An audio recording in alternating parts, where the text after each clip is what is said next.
ঝিনাইদহে সামাজিক সম্প্রীতি সমাবেশ ও আলোচনা সভা। সুলতান আল এনামের ভিডিও চিত্রে দেখুন বিস্তারিত। ঝিনাইদহ পৌরসভার ২ নং ওয়ার্ডের ষাটবাড়িয়া গ্রামে সামাজিক সম্প্রীতি সমাবেশ ও আলোচনা সভা অনুষ্ঠিত হয়েছে। গত ৫ আগস্ট ২০২৪-এর পর সামাজিক বন্ধকে কেন্দ্র করে একাধিকবার সংঘর্ষের ঘটনা ঘটে। এতে দুপক্ষের বহু পরিবার ঘরবাড়ি ছেড়ে পালিয়ে যায়। এ ঘটনায় ঝিনাইদহ সদর থানায় শতাধিক মানুষের বিরুদ্ধে মামলা হয়। সংঘর্ষের এই রেশ কাটাতে ঝিনাইদহ জেলা বিএনপির সভাপতি অ্যাডভোকেট এম এ মজিদের উদ্যোগে আয়োজিত হয় সামাজিক সম্প্রীতি সমাবেশ।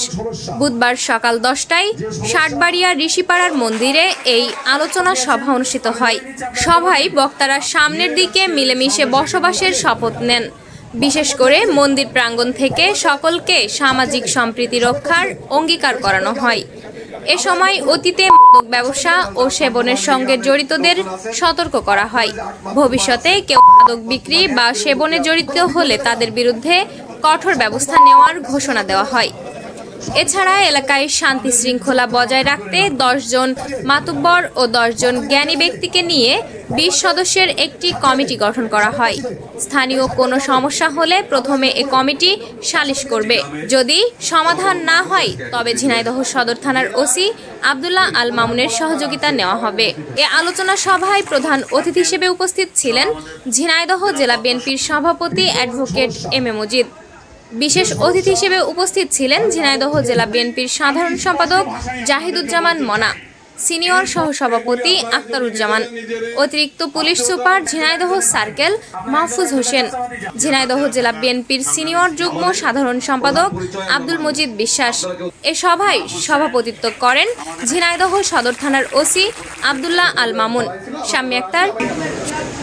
আপনারা আজকে যে শান্তি সমাবেশের আয়োজন করেছেন, আমাদের জেলার সভাপতি, আজকের প্রধান অতিথি, আপনাদের সমন্বয়ে যে আয়োজনটা আজকে করেছেন, আমরা খুব আশা নিয়েই আজকের এই সমাবেশে এখানে উপস্থিত হয়েছি।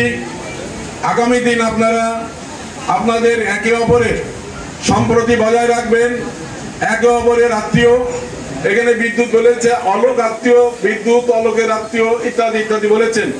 এগুলি আপনারা যদি নিজেরা আত্মীয়তার বন্ধন যদি আপনারা একে অপরের এইভাবে ছিন্ন করেন, গন্ডগোল ফাসাদ করে হাঙ্গামা করে আপনারা যদি চালিয়ে যান, আসলে শান্তি কখনো আসবে না। যেমন এক পক্ষ দাবিয়ে দিয়েছে, আর এক পক্ষ ঢুকেছে, আর এক পক্ষ দাবিয়ে দিয়েছে, আর এক পক্ষ ঢুকেছে। এইভাবে আসলে প্রায় ১ বছর ধরে এরকম হয়ে আসতেছে, ১ বছরের বেশি সময়। আমি আপনাদের উদাত্ত আহ্বান জানাই, আমি আপনাদের এলাকার মানুষ, আপনাদের ওয়ার্ডের মানুষ, আপনারা নিজেরাই আপনাদের কাজ আপনারা নিজে করবেন। এখানে মনা বলে গেছেন সাধারণ সম্পাদক, যেটা বলেছেন আপনাদের মিছিল আপনারা সংগঠিত করবেন, আপনারাই মিছিল নিয়ে যাবেন। এখানে আমরা কেউ আপনাদের এখানে নেতৃত্ব দিতে আসবো না, ঠিক আছে কথা? পট পরিবর্তনের পরে আমরা ঝিনাইদহ জেলা এই সনাতন ধর্ম অবলম্বনকারী ভাইদেরকে আসলের নিচে আগলিয়ে রাখছিলাম। এই ঝিনাইদহ বাস্তবতায় কোন জায়গায় বাইরের কোন জায়গায় কারোর বাড়ির পরে যাওয়া, কাউকে মারা, কাউকে কারোর লুটপাট করা, দোকানপাটে যাওয়া, এটা আমরা কিন্তু বন্ধ করে দিয়েছি। একমাত্র এই সাইড বেড়েই আমরা ব্যর্থ হয়েছি। আমরা কিন্তু আজকে যে খবরগুলো আমরা পাচ্ছি, এই খবরগুলো কিন্তু প্রতিনিয়ত আমাদের কাছে আসেনি। আমরা জানি না যে এক গ্রুপ চলে যাচ্ছে, আর এক গ্রুপ আসছে, এই গ্রুপ তাড়িয়ে দিচ্ছে। এই ঘটনা যে এর ভিতরে ঘটেছে, এইটা আমরা অনেক পরে আমাদের নলেজে আসছে। আমরা জানি না এই ঝিনাইদহ ডিস্ট্রিক্টে একটা সুনাম হয়েছে এই বিএনপির নেতৃবৃন্দ, যে তারা সনাতন ধর্ম অবলম্বনকারীদেরকে আঁচলের নিচে রেখে তাদের যাতে কোনো ক্ষতি না হয় সেই ব্যবস্থা করেছে। এটা আমাদের সেন্ট্রাল পর্যন্ত আমাদেরকে ধন্যবাদ জানিয়েছে। কিন্তু আজকে এই সাইডবারের কারণে আমরা আজকে অশান্তির ভিতরে আছি। সেই জন্যই আমি স্পষ্ট ভাষায় আপনাদেরকে বলতে চাই, এরপরে আপনারা এই যে মাতব্বর যেগুলো আছে, এটা কই আমাদের বাপ্পি কই, ওনাদের একটু ভিডিও করে রাখেন চেহারাগুলো। আপনারা যেহেতু মাতব্বর, 10 জন লোক আপনাদেরকে সিলেক্ট করেছে, আপনারা নেতৃত্ব দিচ্ছেন। এরপরে যদি এই 60 বেড়ে গ্রামে কোনো মাদক বিক্রি হয়, কোনো মাদক সেবক থাকে, বা যদি মারামারি লুটপাটের কোনো ঘটনা ঘটে, আপনারা দায়ী থাকবেন। আপনাদের কাছ থেকে কিন্তু আমরা বুঝে নেব।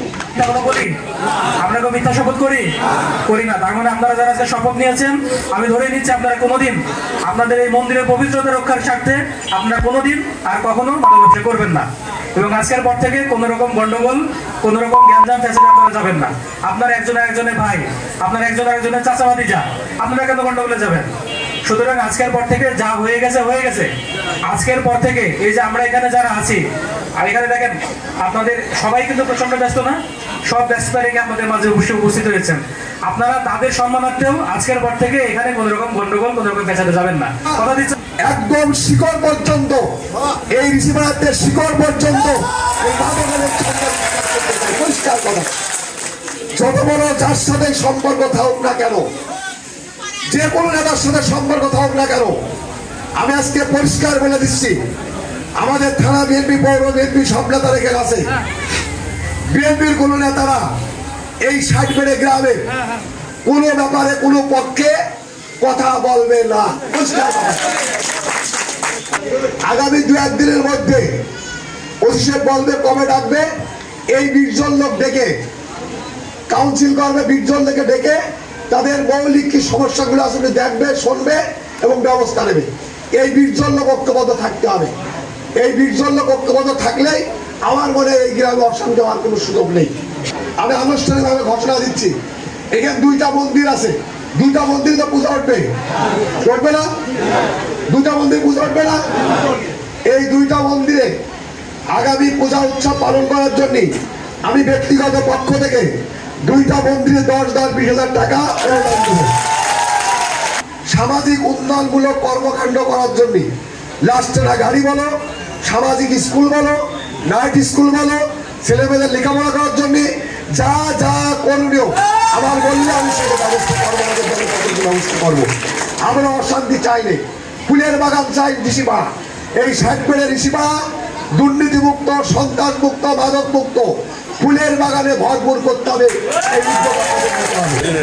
আমরা পবিত্র মন্দিরে দাঁড়িয়ে,